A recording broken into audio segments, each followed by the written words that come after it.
Let's be real for a second. Back in January, you had a plan. Maybe you told yourself this was finally going to be the year you got in shape.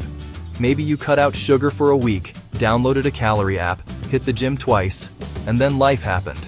Work got busy, stress went up, old habits crept back in. And before you knew it, 6 months had passed and the scale hadn't moved. Sound familiar?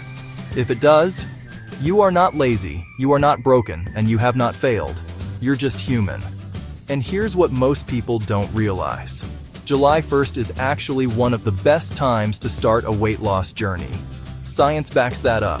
And in this video, I'm going to show you exactly how to use the next 6 months to end this year lighter, healthier, and more in control than you've ever felt. Researchers at the University of Pennsylvania studied something called temporal landmarks, specific points in time that our brains treat as a fresh start. New Year's Day is the most obvious one, but studies show the start of a new month, a new season, or a new half of the year triggers what scientists call the fresh start effect. Your brain actually resets. The mistakes of the past 6 months feel further away. Motivation spikes, and you're statistically more likely to take action and stick with it. In other words, July 1st is your second shot at the goals you set in January. And this time, you have something you didn't have back then. 6 months of knowing what didn't work. Let's use that. Here is your 6-month weight loss reset. 5 simple, science-backed steps you can start this week. Step 1. Find your real calorie number. Most people fail at weight loss because they're either eating too much without realizing it or eating so little that their body fights back. The sweet spot is a moderate calorie deficit, eating roughly 300 to 500 fewer calories than your body actually burns each day. Here's the science.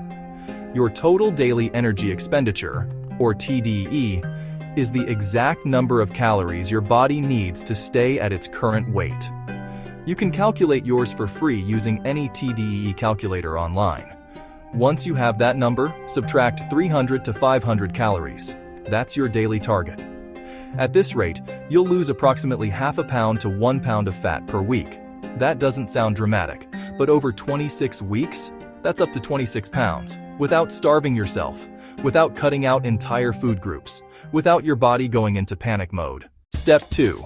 Cut ultra-processed foods. Not everything you love. This is where most diets go wrong. They tell you to quit carbs, eliminate sugar, eat nothing but chicken and broccoli. You do it for a week. Then you snap. A 2019 study from the National Institutes of Health found that people eating ultra-processed foods consumed an average of 500 more calories per day. Not because the food tasted better, but because processed foods are specifically engineered to override your body's fullness signals. You don't need to eat perfectly. You just need to reduce the foods that trick your brain into eating more than you need.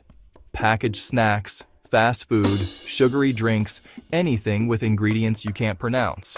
Replace those with whole foods most of the time, and your calorie intake drops naturally, without obsessing over every single meal. Step 3. Build the 3 non-negotiable habits. Forget complicated routines. Research consistently shows 3 basic habits form the foundation of sustainable weight loss. First, sleep. Studies show sleeping less than 7 hours per night increases hunger hormones by up to 24% the next day. Bad sleep doesn't just make you tired, it literally makes you eat more. Second, daily steps. You don't need to run marathons. Walking 7,000 to 10,000 steps a day burns an extra 300 to 400 calories without feeling like exercise at all. Use your phone's step counter and just move. Third, water. Drinking half a liter of water before meals has been shown in multiple studies to reduce calorie intake by up to 13% at that meal. It is the simplest and most underrated weight loss tool in existence. Sleep, steps, water. Master these 3, and you're already ahead of the majority of people trying to lose weight right now. Step 4. Use the 80-20 rule, not perfection. Here's something nobody on social media wants to admit. You do not have to eat clean 100% of the time to lose weight. The 80-20 principle means eating nutritious whole foods 80% of the time, and genuinely not stressing about the other 20%. Birthday dinner? Enjoy it. Night out with friends? Have fun. Weekend treat? Go for it. Consistency over time beats perfection, followed by burnout. Every single time. The people who keep weight off for years aren't the ones who never eat pizza. They're the ones who eat well most of the time and refuse to let one bad meal become one bad week. Step 5. Track progress without obsessing over the scale. The scale alone is one of the worst ways to measure weight loss. Your weight can fluctuate by up to 4 pounds in a single day, based on water, salt, hormones, and digestion. Checking that number every morning is a guaranteed way to destroy your motivation over nothing. Instead, track progress 4 ways: how your clothes fit, your energy levels, your strength if you're exercising, and your weekly average weight, not your daily number. Weigh yourself each morning, but only look at the weekly average. This smooths out the natural fluctuations and gives you a true, honest picture of what's actually happening. Do this from July to December, and you'll have something most people never achieve: real, visible, lasting results heading into the new year. 6 months from now, it's going to be January again. The question is, are you going to be the person starting over with the same resolutions, or the person who already did the work? The second half of this year belongs to you. You know what to do. If this video helped you, subscribe to LeanLogic. We break down the science of weight loss every single week so you never have to guess again. And drop a comment below. What is your biggest weight loss challenge right now? I read every single one. See you next week.